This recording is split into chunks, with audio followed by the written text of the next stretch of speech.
গৌতম বুদ্ধের কাহিনী। ধ্যানের পর একদিন গৌতম বুদ্ধ বিশ্রাম নিতে যাবেন। এমন সময় এক দরিদ্র ব্যক্তি গৌতম বুদ্ধকে জিজ্ঞাসা করল, আমি এত দরিদ্র কেন? জবাবে গৌতম বুদ্ধ বললেন, কারণ তুমি দান করো না এবং করতেও জানো না। দরিদ্র ব্যক্তি বলল, আমার তো দান করবার মতো কিছুই নেই। গৌতম বুদ্ধ বললেন, দান করবার মতো অনেক জিনিস আছে তোমার কাছে, যা কারো কাছেই কম নেই।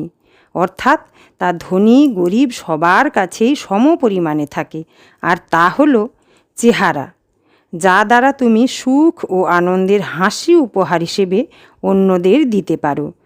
2 মুখ, যা দ্বারা তুমি মাধুর্যপূর্ণ উৎকৃষ্ট কথা বলে মানুষকে আনন্দ ও উৎসাহ প্রদান করতে পারো।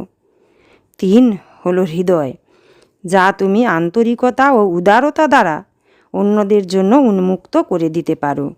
4 চোখ, যা দ্বারা তুমি দয়া ও ভালোবাসার সাথে অন্যদের দেখতে পারো। 5 দেহ, যা দ্বারা তুমি নিজের শ্রমের মাধ্যমে অন্যদের সাহায্য প্রদান করতে পারো। আর তাই তো তুমি একেবারেই দরিদ্র নও। মূলত হৃদয়ের দারিদ্রতাই প্রকৃত দারিদ্রতা, আর্থিক দারিদ্রতা মূল দারিদ্রতা নয়।